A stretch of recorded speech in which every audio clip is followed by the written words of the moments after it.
നമസ്തേ. ഇന്ന് നമ്മൾ ഫണ്ടമെന്റൽ ക്ലാസിന്റെ മൂന്നാം ദിവസത്തെ ക്ലാസ്സാണ്. ഇന്ന് നമ്മൾ ജനറേഷൻ ഓഫ് കമ്പ്യൂട്ടർ എന്ന് പറയുന്ന വിഷയമാണ് ഇന്ന് നമ്മൾ കൈകാര്യം ചെയ്യാൻ പോകുന്നത്. ഇവിടെ നമ്മളിത് പഠിക്കാൻ പോകുന്നത് ജനറേഷൻ ഓഫ് കമ്പ്യൂട്ടർ. അപ്പോൾ ഇന്ന് നമ്മൾ കാണുന്ന കമ്പ്യൂട്ടർ അല്ല വർഷങ്ങൾക്ക് മുമ്പുണ്ടായിരുന്നു. നമ്മുടെയൊക്കെ പഴയ തലമുറ അല്ലെങ്കിൽ നമ്മളാകുന്ന തലമുറ, ഇനി വരാൻ പോകുന്ന തലമുറ, അപ്പൊ അതെല്ലാം രണ്ടും തികച്ചും വ്യത്യസ്തമല്ലേ? നിങ്ങളെക്കാളും എന്ത് വ്യത്യസ്തനാണ് നിങ്ങളുടെ അപ്പൂപ്പനൊക്കെ, അതിന്റെ അടുത്ത തലമുറ നിങ്ങളുടെ അച്ഛൻ, അത് കഴിഞ്ഞ് നിങ്ങൾ, ഇനി നിങ്ങളുടെ കുഞ്ഞുങ്ങൾ, ഇങ്ങനെ തലമുറകൾ മാറി വരുന്തോറും ഒരുപാട് പുതിയ പ്രത്യേകതകളും പുതിയ കഴിവുകളും ഒക്കെ ഉള്ള തലമുറകൾ വന്നുകൊണ്ടിരിക്കും. അതുപോലെ കമ്പ്യൂട്ടറിന്റെ കാര്യത്തിലും ഇതുപോലെ തന്നെയാണ്. കാര്യം ഇൻവെൻഷൻസും അതുപോലെ തന്നെ ടെക്നോളജിക്കൽ അഡ്വാൻസ്മെന്റ്സും ഒക്കെ കമ്പ്യൂട്ടറിനെ വളരെ ഫാസ്റ്ററും സ്മാർട്ടറുമാക്കി മാറ്റിക്കൊണ്ടിരിക്കുന്ന ഒരു കാഴ്ചയാണ് നിങ്ങൾ കണ്ടുകൊണ്ടിരിക്കുന്നത്. എന്നാലും നമുക്ക് അതൊന്നും പോരാ. പുതിയ പുതിയ ആവശ്യങ്ങൾ അതിൽ കണ്ടെത്തുന്നതിന് വേണ്ടി നമ്മൾ ഇങ്ങനെ ശ്രമിച്ചുകൊണ്ടിരിക്കുക. അപ്പൊ ആ ഓരോ മാറ്റങ്ങളും എങ്ങനെ ഉണ്ടായി, അല്ലെങ്കിൽ എങ്ങനെയായിരുന്നു അത് ആ പഴയ തലമുറയിലെ കമ്പ്യൂട്ടറുകളുടെ രൂപം, ഭാവം, ടെക്നോളജി എല്ലാം നമുക്ക് പഠിക്കാം. ഒന്നാമതായി നമ്മൾ പഠിക്കാൻ പോകുന്നത് ഫസ്റ്റ് ജനറേഷൻ ഓഫ് കമ്പ്യൂട്ടറിന്റെ ഫസ്റ്റ് ജനറേഷൻ.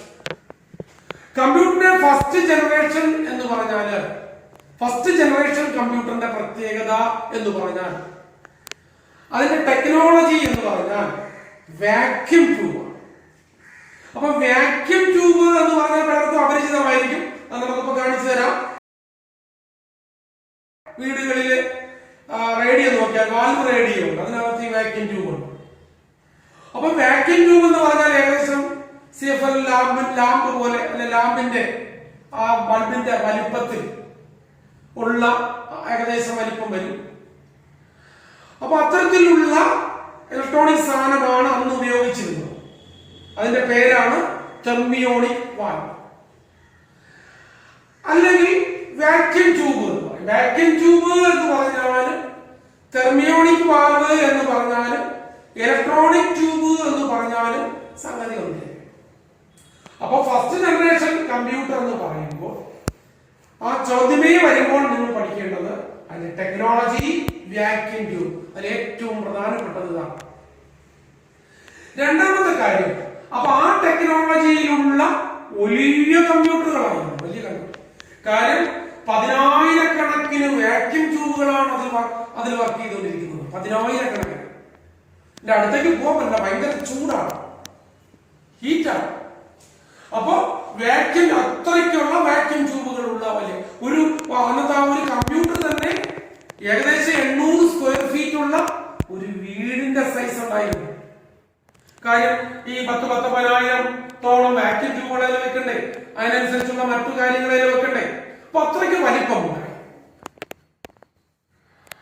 ആ വാക്യൂം ട്യൂബ് നിലവിലുണ്ടായിരുന്നപ്പോൾ അത്തരം കമ്പ്യൂട്ടറുകളിലെ ഉണ്ടായിരുന്ന മെമ്മറി ഡിവൈസ് മാഗ്നറ്റിക് ഡ്രമ്മുകളായിരുന്നു.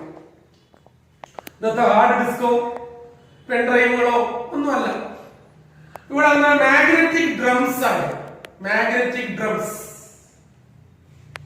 അതിന്റെ ഇൻപുട്ട് എന്ന് പറയുന്നത് നമ്മുടെ ഇന്നത്തെ കീബോർഡുകളോ മൗസോ ഒന്നും ഇല്ല. അതിനെപ്പറ്റി സ്വപ്നം പോലും മനുഷ്യൻ കാണാത്ത ഒരു കാലഘട്ടം. അപ്പൊ ആ കാലഘട്ടത്തിൽ ഉപയോഗിച്ചിരുന്നത് പഞ്ചഡ് കാർഡ്, ഇൻപുട്ട് ചെയ്യാൻ വേണ്ടി ഉപയോഗിച്ചിരുന്നത് പഞ്ചഡ് കാർഡ് അല്ലെങ്കിൽ പേപ്പർ ടേപ്പുകൾ ഉപയോഗിച്ചിരുന്നു. പേപ്പർ ടേപ്പ്, പഞ്ചഡ് കാർഡോ പേപ്പർ ടേപ്പോ ഉപയോഗിച്ചിരുന്നു ഇൻപുട്ട് ഡിവൈസ് ആയിട്ട്. നമ്മൾ ഇന്നത്തെ കീബോർഡും മൗസും ഒക്കെ ഉപയോഗിക്കുന്ന സ്ഥാനത്ത് അന്ന് പഞ്ചഡ് കാർഡും പേപ്പർ ടേപ്പുകളാണ് ഉപയോഗിച്ചത്. അതുപോലെ തന്നെ ഔട്ട്പുട്ട് ഇന്നത്തെ CRT മോണിറ്ററോ LCDയോ LED മോണിറ്ററോ ഒന്നും ഇല്ലായിരുന്ന ആ കാലഘട്ടം. എന്തിന് മോണിറ്റർ എന്ന് പറയുന്ന ഒരു സങ്കല്പമേ ഇല്ല, ഒന്നും എഴുതി കാണിക്കുകയില്ല. അപ്പൊ അന്നത്തെ ഔട്ട്പുട്ട് സംവിധാനം എന്ന് പറഞ്ഞാൽ അതിൽ ഉണ്ടായിരുന്നെന്ന് പറഞ്ഞാല് പ്രിന്റ് ഔട്ടുകൾ പുറത്തേക്ക് വരുന്ന പ്രിന്റ് ഔട്ട്സുകളാണ്. രണ്ടാമത് അന്നത്തെ പ്രോഗ്രാം കമ്പ്യൂട്ടറിന്റെ ഇൻസ്ട്രക്ഷൻസുകളും അതുപോലെ ഡേറ്റയും ഒക്കെ കൈകാര്യം ചെയ്യുന്നതിനുള്ള ലാംഗ്വേജ് ആയിട്ട് മെഷീൻ ലാംഗ്വേജ് ആണ് ഉപയോഗിച്ചത്. എന്താണ് മെഷീൻ ലാംഗ്വേജ് എന്ന് പറഞ്ഞാൽ? Binary language. ബൈനറി ലാംഗ്വേജ് എന്ന് പറഞ്ഞാൽ പൂജ്യങ്ങളും ഒന്നുകളും. ഇപ്പൊ നമ്മൾ 8 എന്ന് പറയണമെങ്കിൽ കമ്പ്യൂട്ടർ എടുക്കുന്നത് 1000. ഇതാണ് കമ്പ്യൂട്ടറിന്റെ 8. ഇതുപോലെ ഓരോന്നിനും അക്ഷരങ്ങൾക്കും അക്കങ്ങൾക്കും എല്ലാം പൂജ്യങ്ങളും ഒന്നുകളുമാണ്. പാട്ടുകളും ചിത്രങ്ങളും വീഡിയോയും ഒക്കെ. അന്ന് ചിത്രങ്ങളൊന്നും പറ്റത്തില്ല അല്ല, ഇപ്പോഴും കമ്പ്യൂട്ടറുകളിൽ ഇരിക്കുന്നത് പൂജ്യങ്ങളും ഒന്നുകളുമായിട്ട്. അന്ന് പക്ഷേ ഉപയോഗിച്ചിരുന്ന ലാംഗ്വേജും മെഷീൻ ലാംഗ്വേജ് ആയിരുന്നു, അല്ലെങ്കിൽ ബൈനറി ലാംഗ്വേജ് ആയിരുന്നു, അല്ലെങ്കിൽ പൂജ്യങ്ങളും ഒന്നുകളും ഉപയോഗിച്ചിരുന്ന ലാംഗ്വേജ് ആയിരുന്നു, അല്ലെങ്കിൽ ലോ ലെവൽ ലാംഗ്വേജ് ആയിരുന്നു എന്നൊക്കെ പറയാം. അന്നത്തെ ഫസ്റ്റ് ജനറേഷൻ കമ്പ്യൂട്ടറുകൾക്ക് ഉദാഹരണം നമ്മൾ നോക്കിയാൽ, എക്സാമ്പിൾ നമ്മൾ നോക്കിയാൽ, ENIAC ഫസ്റ്റ് ഇലക്ട്രോണിക് കമ്പ്യൂട്ടർ എന്നുള്ള പേര് കൂടി ഇതിനുണ്ട്.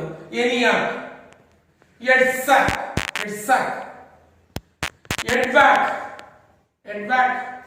UNIVAC, ഇതിന്റെയൊക്കെ ഫുൾ ഫോമും ഇതിന്റെ ഡീറ്റെയിൽസും ഒക്കെ കഴിഞ്ഞ ക്ലാസ്സിൽ നമ്മൾ പഠിച്ചു. അതുകൊണ്ട് ഇപ്പോൾ വിശദീകരിക്കുന്നില്ല. അപ്പോൾ നമ്മളിവിടെ പ്രധാനമായിട്ടും ഫസ്റ്റ് ജനറേഷനിൽ പഠിക്കേണ്ടത്, ഫസ്റ്റ് ജനറേഷനിലെ ടെക്നോളജി എന്ന് പറഞ്ഞാൽ വാക്യൂം ട്യൂബ് ആണ്. ഈ vacuum tubes are big size and produce a lot of heat. Needed AC വേണം, അല്ലെങ്കിൽ പെട്ടെന്ന് കേടായി പോകും. ഇന്നത്തെ കമ്പ്യൂട്ടർ നമ്മള് പുറത്തൊക്കെ എടുത്ത് വെച്ചിരിക്കുന്നത്, വരാന്തയിലൊക്കെ എടുത്ത് വെച്ചിരിക്കുന്നത്, അല്ലെങ്കിൽ എവിടെ വേണോ ഇരിക്കുന്നത്, പെട്ടെന്ന് കേടാകും. പക്ഷെ അന്നത്തെ പെട്ടെന്ന് കേടാവും. കാര്യം ഇതാണ്, ഹീറ്റ്, ഒരുപാട് ഹീറ്റ് പ്രൊഡ്യൂസ് ചെയ്യുന്ന വാക്യൂം ട്യൂബുകളാണ്, അല്ലെങ്കിൽ തെർമിയോണിക് വാൽവാണ്, അല്ലെങ്കിൽ വാൽവാണ് അന്നത്തെ ടെക്നോളജി. പഠിക്കേണ്ടത് സെക്കൻഡ് ജനറേഷൻ ആണ്, കമ്പ്യൂട്ടറിന്റെ സെക്കൻഡ് ജനറേഷൻ. അപ്പൊ കമ്പ്യൂട്ടറിന്റെ സെക്കൻഡ് ജനറേഷൻ എന്ന് പറയുമ്പോൾ അതിന്റെ ടെക്നോളജി ട്രാൻസിസ്റ്റേഴ്സ് ആണ്. അതിന്റെ ടെക്നോളജി ട്രാൻസിസ്റ്റേഴ്സ് ആണ്. അപ്പൊ ഈ ട്രാൻസിസ്റ്റേഴ്സിന്റെ പ്രത്യേകത എന്ന് പറഞ്ഞാല് വളരെ ചെറുതാണ്.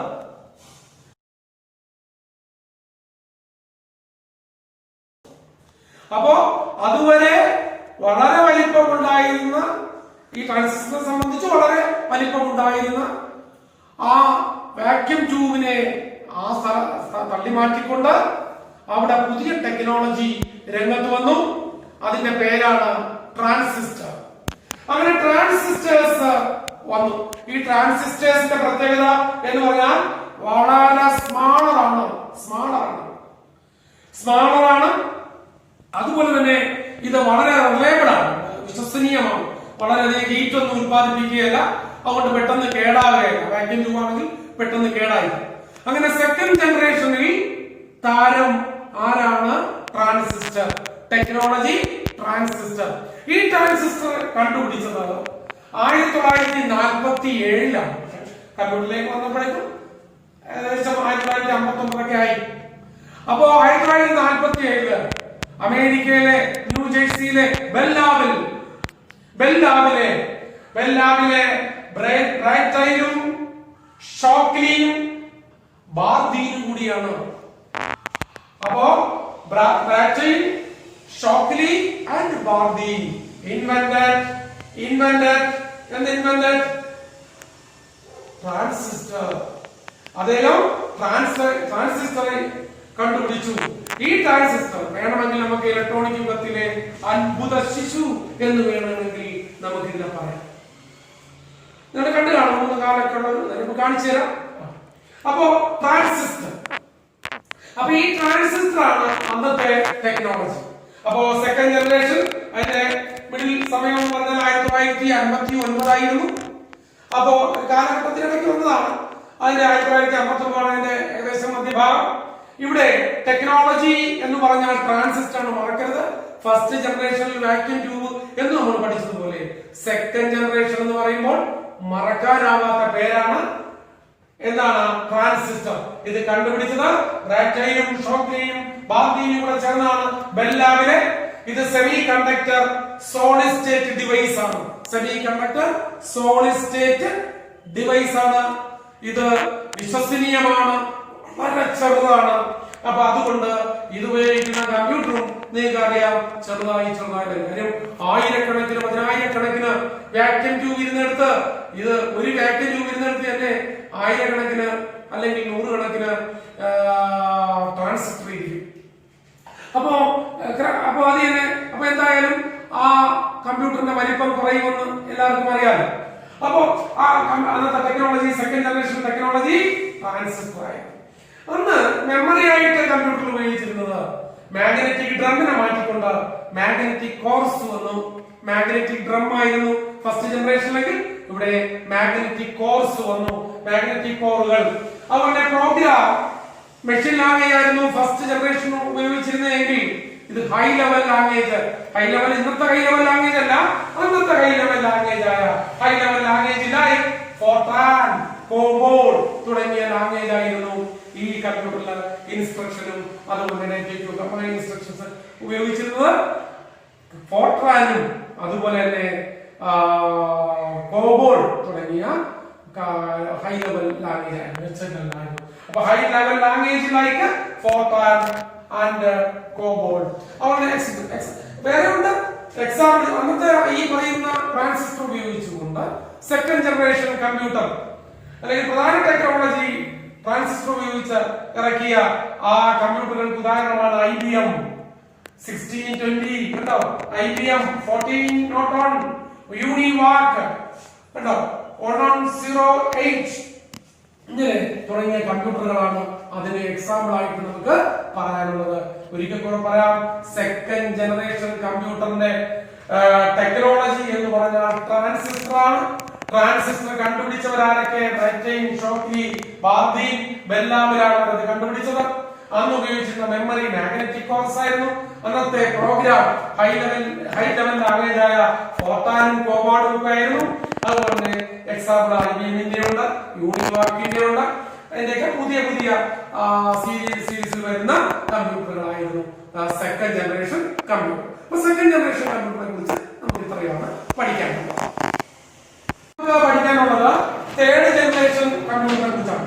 Third generation computer 1959 1959. അപ്പൊ ആ ടെക്നോളജി എന്ന് പറഞ്ഞാല് ഇപ്പൊ നമ്മൾക്ക് ഫസ്റ്റ് ജനറേഷൻ കമ്പ്യൂട്ടറിന്റെ വാക്യൂം ട്യൂബായിരുന്നു ടെക്നോളജി. സെക്കൻഡ് ജനറേഷന്റെ ടെക്നോളജി എന്ന് പറഞ്ഞാല് ട്രാൻസിസ്റ്റർ ആയിരുന്നു. എങ്കിൽ ഇവിടെ തേർഡ് ജനറേഷൻ കമ്പ്യൂട്ടറിന്റെ ടെക്നോളജി ഇന്റഗ്രേറ്റഡ് സർക്യൂട്ട്സ് ആണ്. IC integrated circuit. Third generation കമ്പ്യൂട്ടറിന്റെ ടെക്നോളജി ഇന്റഗ്രേറ്റഡ് സർക്യൂട്ട്.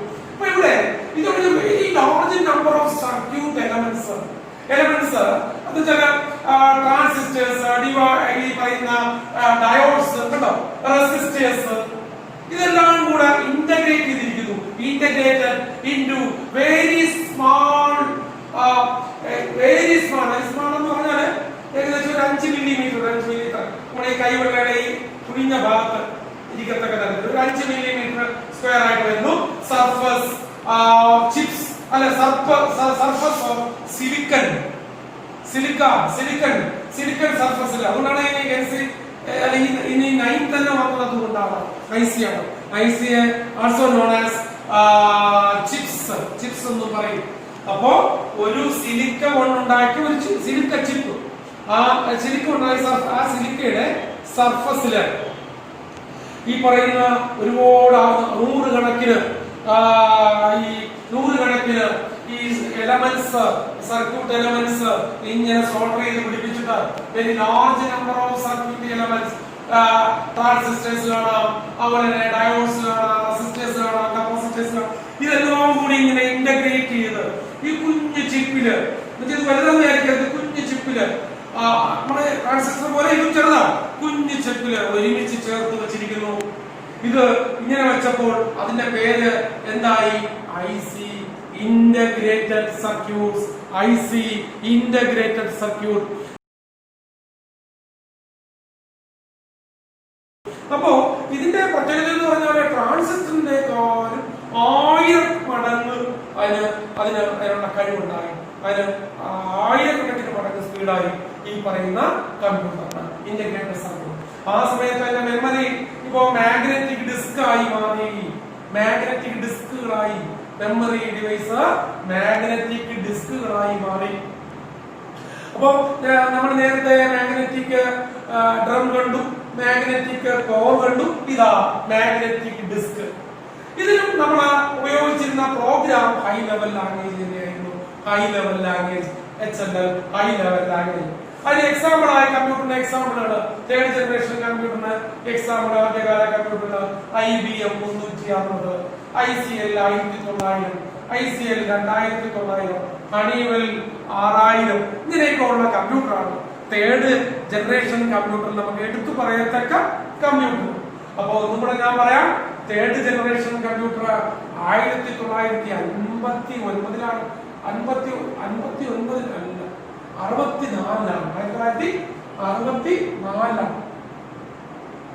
1964 ഈ പറയുന്ന ഈ തേർഡ് ജനറേഷൻ കമ്പ്യൂട്ടർ വന്നത് 1964.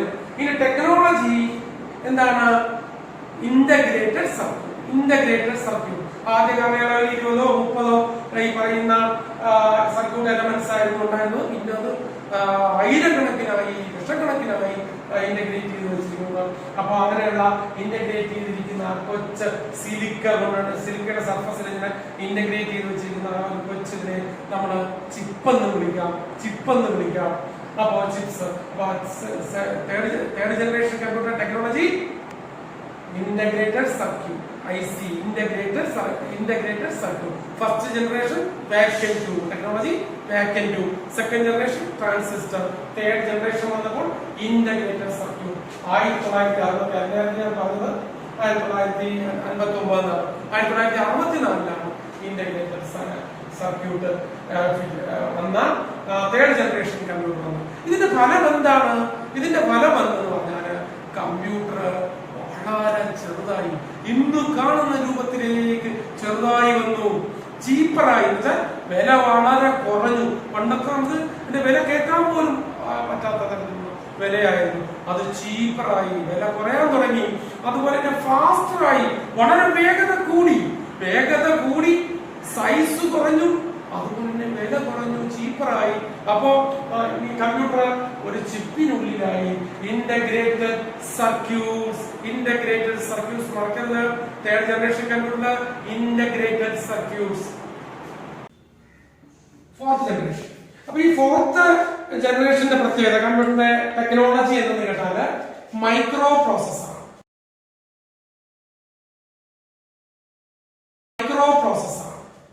ഈ മൈക്രോ പ്രോസസർ അപ്പൊ നമ്മൾ നേരത്തെ ചിപ്പ് പഠിച്ചു. ആ ചിപ്പ് തന്നെയാണ് അതിൽ കൂടുതൽ എലമെന്റ്സ്, സർക്യൂട്ട് എലമെന്റ്സുകൾ വെച്ചിട്ടുള്ള, ഒരുപാട് സർക്യൂട്ട് എലമെന്റ്സുകൾ വെച്ചിട്ടുള്ള ചിപ്പാണ്.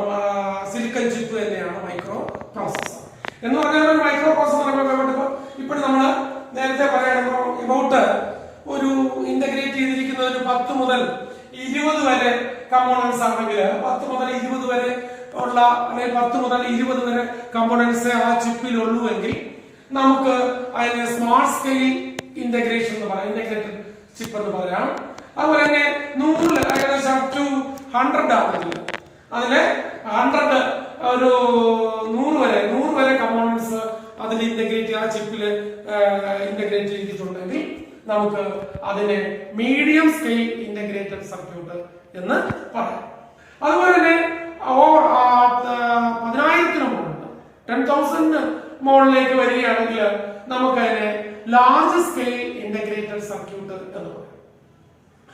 1,00,000 പുറത്താവുകയാണെങ്കിലോ, അത്രയും കമ്പോണൻസ് അതിൽ ഇന്റഗ്രേറ്റ് ചെയ്തിരിക്കുകയാണെങ്കിൽ നമുക്കതിനെ very large scale integrated circuit എന്ന് പറയും. ഇനിയും കൂടെ ultra large scale integrated circuit എന്ന് പറയും.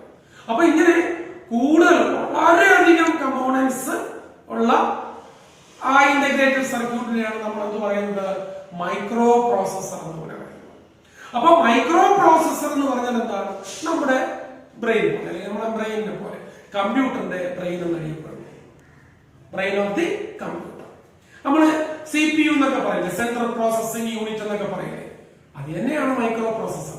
അപ്പൊ ഈ ഇന്റഗ്രേറ്റഡ് സർക്യൂട്ട് എന്ന് പറഞ്ഞാൽ very large scale integrated circuit അല്ലെങ്കിൽ ultra large scale integrated circuit, ആ സർക്യൂട്ട് ഉണ്ടാക്കി അതിനെയാണ് നമ്മൾ ഈ ചിപ്പില്, സിലിക്കൺ ചിപ്പില് ഉണ്ടാക്കി വെച്ചിരിക്കുന്നതാണ് മൈക്രോ പ്രോസസർ എന്ന് പറയുന്നത്.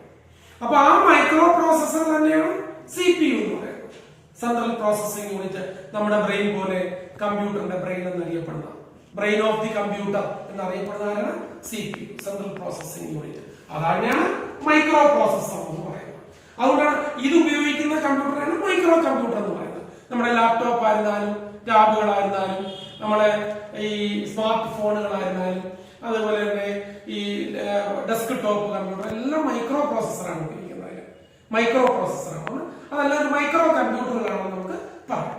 അപ്പൊ മൈക്രോ പ്രോസസർ എന്താണെന്ന് അറിയാമോ? IC ചിപ്പ് തന്നെയാണ്, ഇന്റഗ്രേറ്റഡ് സർക്യൂട്ട് തന്നെയാണ്. പക്ഷെ അതിന് വളരെ കമ്പോണൻസ് ഒരുപാട് ഇന്റഗ്രേറ്റ് ചെയ്തിരിക്കുന്നു. ആയിരക്കണക്കിന് ലക്ഷക്കണക്കിന് കമ്പോണൻസ് അതിലുള്ള അത് ഈ കൊച്ചു ചിപ്പിൽ ഇന്റഗ്രേറ്റ് ചെയ്ത് വെച്ചിരിക്കുന്നു. അപ്പൊ അതിനെ നമ്മൾ മൈക്രോ പ്രോസസർ എന്ന് വിളിക്കുന്നു. Micro processor. ഇപ്പൊ 4th ജനറേഷന്റെ ടെക്നോളജി മൈക്രോ പ്രോസസർ. 4th ജനറേഷന്റെ ടെക്നോളജി മൈക്രോ പ്രോസസർ. ഫസ്റ്റ് ജനറേഷനോ വാക്യൂം ട്യൂബ്, സെക്കൻഡ് ജനറേഷനോ ട്രാൻസിസ്റ്റർ, തേർഡ് ജനറേഷനോ ഇന്റഗ്രേറ്റഡ് സർക്യൂട്ട്, 4th ജനറേഷനോ മൈക്രോ പ്രോസസർ. അപ്പൊ ഈ മൈക്രോ പ്രോസസറിന് ഉണ്ടാക്കിയ കമ്പ്യൂട്ടർ നമ്മൾ ഇപ്പോഴും ഓടിക്കൊണ്ടിരിക്കുന്ന കമ്പ്യൂട്ടർ ഈ 4th ജനറേഷൻ കമ്പ്യൂട്ടറാണ്. നിങ്ങളുടെ മുന്നിലിരിക്കുന്ന കമ്പ്യൂട്ടറുകളെല്ലാം 4th ജനറേഷൻ കമ്പ്യൂട്ടറാണ്. അപ്പൊ മെമ്മറി ഇതില് സെമി കണ്ടക്ടർ മെമ്മറിയാണ്. Semi conductor memory. മറ്റേ മാഗ്നറ്റിക് ഡ്രം ആയിരുന്നു ഫസ്റ്റ് ജനറേഷൻ. സെക്കൻഡ് ജനറേഷൻ ആയപ്പോഴോ മാഗ്നറ്റിക് കോർ ആയി, അത് കഴിഞ്ഞ് മാഗ്നറ്റിക് ഡിസ്ക് ആയി, ഇപ്പൊ എന്താ സെമി കണ്ടക്ടർ മെമ്മറി ആയി. അപ്പൊ അത് കഴിഞ്ഞ് പ്രോഗ്രാം ഹൈ ലെവൽ ലാംഗ്വേജ്, പുതിയ ഹൈ ലെവൽ ലാംഗ്വേജുകളാണ്. Examples are Altair, Apple, Mac എന്നായി കേട്ടില്ലേ, മാസിൻടോഷ്. ആപ്പിൾ PC ആണ്, മാക് എന്ന് പറയും, മാസിൻടോഷ്. അതുപോലെ ആപ്പിൾ ഫസ്റ്റ് ഉണ്ട്, സെക്കൻഡ് ഉണ്ട്, പിന്നെ IBM. അന്നും IBM അതിന്റെ പുറകെ നിൽക്കുകയാണ്. അപ്പൊ അല്ലെ ഇന്നും ആപ്പിൾ കമ്പ്യൂട്ടർ എന്നൊക്കെ പറയുമ്പോൾ നിങ്ങൾക്കൊരു ഭയങ്കര ഡിമാൻഡ് ആപ്പിൾ എന്നാണ്. അപ്പൊ അതുപോലെ ആദ്യത്തെ മൈക്രോ പ്രോസസർ അറിയണ്ടേ ഏതാണെന്നല്ലേ? ഇന്റൽ 4004, ഇന്റൽ 404 എന്ന് പറയാം. ആദ്യത്തെ micro processor, first micro processor Intel corporation, USA Intel corporation develop ചെയ്ത മൈക്രോ പ്രോസസർ ആണ് ഫസ്റ്റ് മൈക്രോ പ്രോസസർ. എവിടെയെങ്കിലും ചോദിക്കുകയാണെങ്കിൽ പറയാം ഫസ്റ്റ് മൈക്രോ പ്രോസസർ ഇന്റൽ 4000. ഇപ്പോഴും അവർ തന്നെയാണ് മുന്നിൽ, ഇന്റൽ കോർപ്പറേഷൻ. പ്രോസസർ നിങ്ങൾ ഏത് കമ്പനിയുടെയൊക്കെ കമ്പ്യൂട്ടർ വാങ്ങിച്ചാലും അതിലിരിക്കുന്ന പ്രോസസർ അല്ലെങ്കിൽ നിങ്ങൾ പറയാ ഡ്യുവൽ കോർ, ഇപ്പൊ i3, i7, i10 എന്നൊക്കെ പറയുന്നത് ഇന്റലിന്റെയാണ്. ആ പ്രോസസർ അനുസരിച്ചാണ് കമ്പ്യൂട്ടറിന്റെ വില, ആ പ്രോസസറിനനുസരിച്ചാണ് കമ്പ്യൂട്ടറിന്റെ സ്പീഡ്. എല്ലാം പ്രോസസറിനാണ്. ഇപ്പൊ നിങ്ങളുടെ തലച്ചോറനുസരിച്ചാണ് നിങ്ങളുടെ കാര്യങ്ങൾ പോകുന്നത്, അല്ലെങ്കിൽ നിങ്ങളുടെ വില വരുന്നത്. ആ ബ്രെയിൻ വർക്ക് ചെയ്യുന്നതനുസരിച്ചാണ് ബ്രെയിനിന്റെ. അതുപോലെ കമ്പ്യൂട്ടറിന്റെ ബ്രെയിൻ എന്നറിയപ്പെടുന്ന ആരാ? CPU, സെൻട്രൽ പ്രോസസിംഗ് യൂണിറ്റ് എന്ന് പറഞ്ഞ ആരാ? Micro processor. ഈ മൈക്രോ പ്രോസസറിന്റെ പവർ അനുസരിച്ചാണ് കമ്പ്യൂട്ടർ പല വിലകൾ വരുന്നത്. അപ്പൊ ആ പ്രോസസർ അനുസരിച്ചാണ് അതിന്റെ വില, അതിന്റെ മറ്റു ഉപകരണങ്ങൾ വരുന്നത്. അപ്പൊ ഇന്റലിന്റെ 4004 അല്ലെങ്കിൽ 4004 എന്നറിയപ്പെടുന്ന Intel corporation, USA Intel corporation develop ചെയ്തെടുത്ത ഇന്റൽ 4004 എന്നറിയപ്പെടുന്ന മൈക്രോ പ്രോസസർ ആണ് ഫസ്റ്റ് മൈക്രോ പ്രോസസർ. ഇവിടെ നമ്മുടെ വിഷയം ഇതിന്റെ technology, 4th generation technology micro processor. ഇനി പഠിക്കാനുള്ളത് 5th ജനറേഷൻ കമ്പ്യൂട്ടർ ആണ്. 5th ജനറേഷൻ കമ്പ്യൂട്ടർ എന്ന് പറഞ്ഞാൽ അതിപ്പോ പണിപ്പുരയിലാണ്. അപ്പൊ അതിന്റെ വർക്കുകൾ നടന്നുകൊണ്ടിരിക്കുന്നു. ഒരു പരിധി വരെ 5th ജനറേഷൻ കമ്പ്യൂട്ടറുകൾ അതില് അതിന്റെ സ്വഭാവങ്ങൾ പുതിയ കമ്പ്യൂട്ടറുകളിൽ വരുത്തി തുടങ്ങിയിട്ടുണ്ട്. നിങ്ങൾ ഇതിന്റെ പല സിനിമകളിലൊക്കെ കണ്ടു കാണും. എന്തിന് സിനിമ പോലെയുള്ള സിനിമകളിലൊക്കെ 5th ജനറേഷൻ കമ്പ്യൂട്ടറിന്റെ വന്നാൽ എങ്ങനെ ഇരിക്കും എന്നുള്ളതൊക്കെ കൊടുത്തിട്ടുണ്ട്. കാര്യം കമ്പ്യൂട്ടർ എന്ന് പറഞ്ഞാൽ ഇന്ന് ഒരു 5th ജനറേഷൻ കമ്പ്യൂട്ടർ വന്നു കഴിഞ്ഞാൽ നിങ്ങൾ വിചാരിക്കുമ്പോൾ അത് ഇന്ന് നിങ്ങൾ കാണുന്ന കമ്പ്യൂട്ടറിന്റെ രൂപമേ ആയിരിക്കില്ല.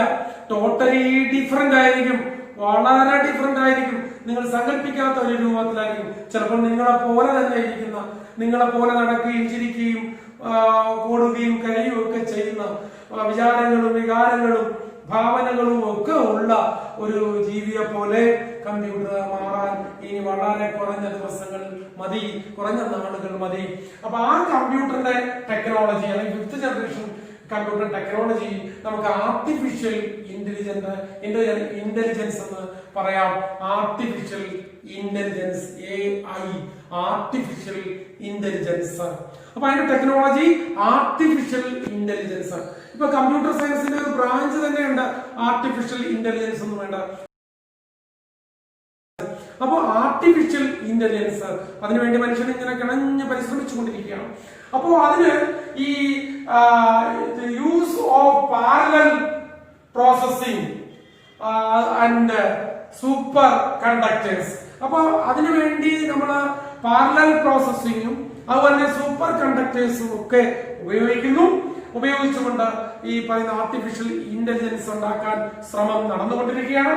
അതുപോലെ ഇപ്പൊ തന്നെ നിങ്ങൾക്കറിയാം വോയിസ് റെക്കഗ്നൈസേഷൻ ഉണ്ട്. നിങ്ങളുടെ ഫേസ് റെക്കഗ്നൈസ് ചെയ്യുന്നു നിങ്ങളുടെ മൊബൈലൊക്കെ, അതൊക്കെ ഇന്റലിജൻസ് അല്ലേ? അപ്പൊ ഇന്റലിജൻസ് ഇപ്പം കൊടുത്തു തുടങ്ങി. അതുപോലെ തന്നെ നമ്മുടെ നമുക്ക് ഡയഗ്നൈസ് ചെയ്യാം, കാര്യങ്ങൾ ഡയഗ്നൈസ് ചെയ്യാൻ, നമ്മുടെ രോഗങ്ങളുടെ ലക്ഷണങ്ങളൊക്കെ പറയുമ്പോൾ ആ രോഗം എന്താണെന്ന്, നമുക്ക് എന്താണ് പ്രശ്നം ഡയഗ്നൈസേഷൻ. അതുപോലെ ഈ പറയുന്ന ഗെയിം പ്ലേയിങ്, അതുപോലെ തന്നെ ഈ പറയുന്ന നാച്ചുറൽ ലാംഗ്വേജ് മനസ്സിലാക്കുന്ന, നമ്മുടെ നാച്ചുറൽ ലാംഗ്വേജ് മനസ്സിലാക്കുന്നു. ഇപ്പൊ നിങ്ങൾ പറയുന്ന അനുസരിച്ച് കമ്പ്യൂട്ടർ ടൈപ്പ് ചെയ്യുന്നില്ലേ, മൊബൈൽ ടൈപ്പ് ചെയ്യുന്നില്ലേ, നിങ്ങൾ മലയാളത്തിനെ കൊണ്ട് പറയുമ്പോൾ അതുകൊണ്ട് ടൈപ്പ് ചെയ്ത് തരുന്നില്ലേ ആ ഭാഷ.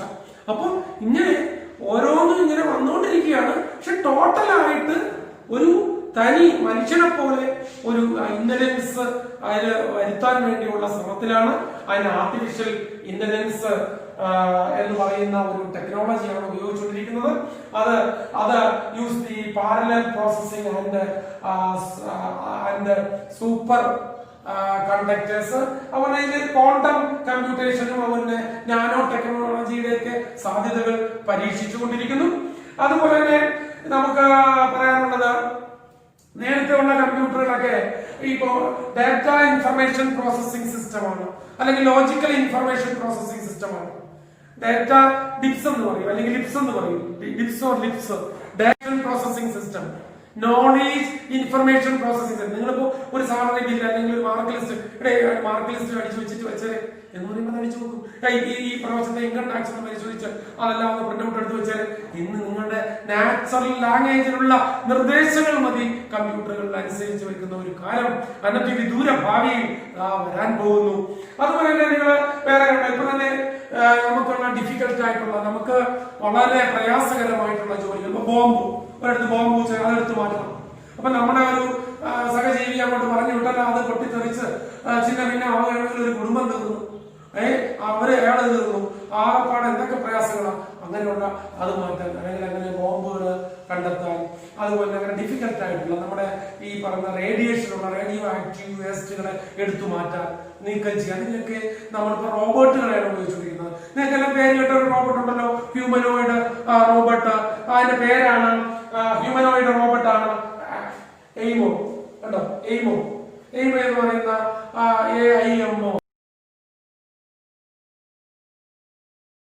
AIMO എന്ന് പറയുന്ന ഹോണ്ട കമ്പനി ഉണ്ടാക്കിയതാണ്. എയ്മോ എന്ന് പറയുന്ന ഹ്യൂമനോയിഡ് റോബോട്ട്. 4 അടി പൊക്കമുണ്ട്, 54 കിലോ വെയിറ്റ് ഉണ്ട്. മണിക്കൂറിൽ 6 കിലോമീറ്റർ നടന്നു പോകും പുള്ളി. മണിക്കൂറിൽ 6 കിലോമീറ്റർ വരെ വേഗം നടന്നു പോകാൻ പറ്റുന്ന റോബോട്ടാണ് ഹ്യൂമനോയിഡ് റോബോട്ട്. എയ്മോ എന്ന് പറയും, എയ്മോ എന്നാണ് പേര്. അതുപോലെ തന്നെ റോബോട്ടിക് പെറ്റ് ഡോഗ്. നമുക്ക് ആഹാരമൊന്നും കൊടുക്കണ്ട, അത് ചാർജ് ചെയ്ത് അവിടെ വെച്ചു കൊടുത്താൽ മതി. അത് നമ്മുടെ അപരിചിതരെ കണ്ടാൽ കുരയ്ക്കും, നിങ്ങൾ പറയുന്ന പോലെയൊക്കെ കേൾക്കും. നിങ്ങൾ എവിടെയെങ്കിലും പോകുമ്പോൾ ഓഫ് ചെയ്ത് വെച്ചിട്ട് പോവാം. അങ്ങനെ എയ്ബോ, അതിന്റെ പേരാണ് എയ്ബോ. അത് നമ്മുടെ പെറ്റ് ഡോഗ് ആണ്, ഇത് റോബോട്ടാണ്. അങ്ങനെ ഈ റോബോട്ട് എന്ന് പറയുന്നത് നമ്മളെ പോലെ കാഴ്ച ക്യാമറകൾ കൊണ്ട് കാണുന്നു, റിസീവറുകൾ കൊണ്ട് കേൾക്കുന്നു, അല്ല നമ്മുടെ ബ്രെയിൻ പോലെ അതിന്റെ CPU വർക്ക് ചെയ്യുന്നു. അതും സിനിമയിലൊക്കെ ഇറങ്ങിയിട്ടുണ്ട്. നിങ്ങളത് കണ്ടാൽ അതൊന്ന് അവിശ്വസനീയമായി ഇപ്പൊ തോന്നുന്നെങ്കിലും അതൊക്കെ വിശ്വസനീയമായി വരുന്ന കാലം വിദൂരമല്ല. അപ്പൊ ഇവിടെ നമ്മൾ അതുപോലെ തന്നെ ഇനി അടുത്തത് ബയോ കമ്പ്യൂട്ടർ വരാൻ പോകുന്നു. ഫ്യൂച്ചർ കമ്പ്യൂട്ടേഷൻ എന്ന് പറയാം. ഫ്യൂച്ചർ ബയോ കമ്പ്യൂട്ടർ എന്ന് പറഞ്ഞാൽ ഈ പറയുന്ന ചിപ്പില് ഇപ്പൊ കമ്പോണൻസ് ഒക്കെ ഞാൻ പറഞ്ഞു, അത് ഇതുപോലെ ട്രാൻസിസ്റ്റർ അതൊക്കെ വെക്കാമെന്ന്.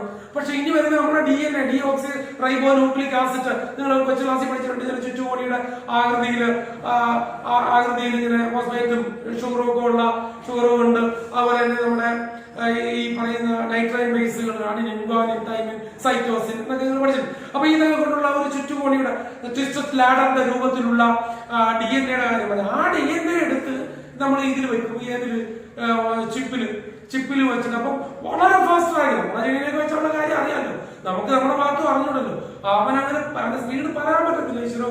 അപ്പൊ അത്ര സ്പീഡുള്ള കമ്പ്യൂട്ടറൊക്കെ വരാനിരിക്കുന്നു. Bio computers വരാനിരിക്കുന്നു.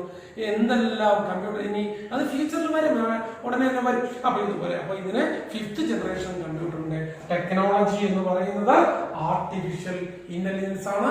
ഇത് നമുക്ക് എത്ര പറഞ്ഞാലും ഈ ആർട്ടിഫിഷ്യൽ ഇന്റലിജൻസ് പറയാൻ തന്നെ ഒരു ക്ലാസ്സിൽ കൂടുതൽ 1-2 ക്ലാസ് ഒന്നും പോരാ. എന്നാലും തൽക്കാലം നമുക്ക് ജനറേഷന്റെ കൂട്ടത്തിൽ ഇത്രയും പഠിച്ചുകൂടെ നിർത്താം. ഇനി അപ്പൊ ഇന്ന് ജനറേഷൻ ഓഫ് കമ്പ്യൂട്ടറിന്റെ ക്ലാസ് ഇന്ന് അവസാനിക്കാറായി. ഫസ്റ്റ് ജനറേഷന്റെ ടെക്നോളജി വാക്യൂം ട്യൂബ് ആണ്. സെക്കൻഡ് ജനറേഷന്റെ ടെക്നോളജി ട്രാൻസിസ്റ്റർ ആണ്, മറന്നുപോരുത്. തേർഡ് ജനറേഷന്റെ ടെക്നോളജി ഇന്റഗ്രേറ്റഡ് സർക്യൂട്ട് IC ആണ്. 4th ജനറേഷന്റെ ടെക്നോളജി മൈക്രോ പ്രോസസർ ആണ്. നമ്മുടെ CPU എന്ന് പറയുന്നത് മൈക്രോ പ്രോസസർ, IC പോലെ ഇന്റഗ്രേറ്റഡ് സർക്യൂട്ട് ഒരുപാട് കമ്പോണൻസ് ഉണ്ടെന്നാണ്. അപ്പൊ മൈക്രോ പ്രോസസർ 5th ജനറേഷൻ ഇതാ നമ്മൾ പഠിച്ചു നിർത്തുന്നു. Artificial intelligence AI. അടുത്ത നെക്സ്റ്റ് ക്ലാസ്സിൽ നമുക്ക്.